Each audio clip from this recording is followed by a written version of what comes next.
είναι πολύ φορτισμένο για μένα. Όπως είναι και για σένα και για τον άλλον Έλληνα, και γι' αυτό ακριβώς οι δολοφόνοι του, οι οποίοι συγκαλύπτονται από τη σημερινή κυβέρνηση και από τα όργανα τους, το σώμα της δικαιοσύνης, το στέλνουν στην άφισα. Και όχι εδώ που όλος ο λαός θα επιβάλλει αυτό το οποίο πρέπει να γίνει. Πρώτα ο πολίτης. Πού είναι αυτός ο πολίτης? Είπαμε λοιπόν ότι η δικτατορία στην πραγματικότητα σημαίνει τεράστια απόκλιση και σημαίνει επίσης και απαξίωση του πολίτη και του ανθρώπου.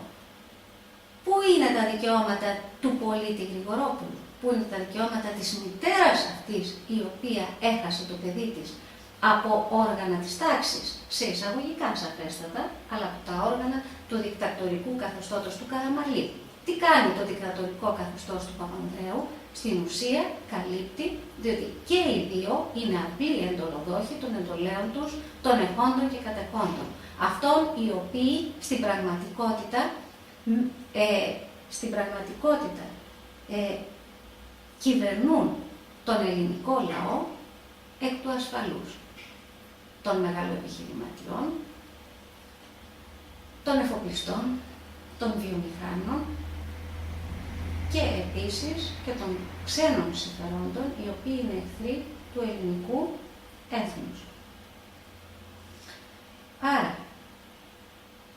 ο Έλληνας πολίτης, το πρώτο πολίτης, είναι ένα κουρελόπανο, όπως ήταν και η Ελλάς Ελλήνων Χριστιανών του Παπαδόπουλου. Και στην πραγματικότητα γιατί γίνεται αυτό? Διότι ο δικός μου αγώνας έχει επαναφέρει τον πολίτη, ο οποίος την έννοια του πολίτη, όπως ήταν στις αρχές του 60, μέχρι που έγινε το πραξικόπημα, αλλήμον δεν ήταν επανάσταση, το πραξικόπημα των συνταγματαρχών, και εμείς το επαναφέραμε. Οι αγώνες τους οποίους κάνω εγώ και η κόρη μου, το επαναφέραμε την έννοια του πολίτη, όπως και την έννοια του συντάγματος.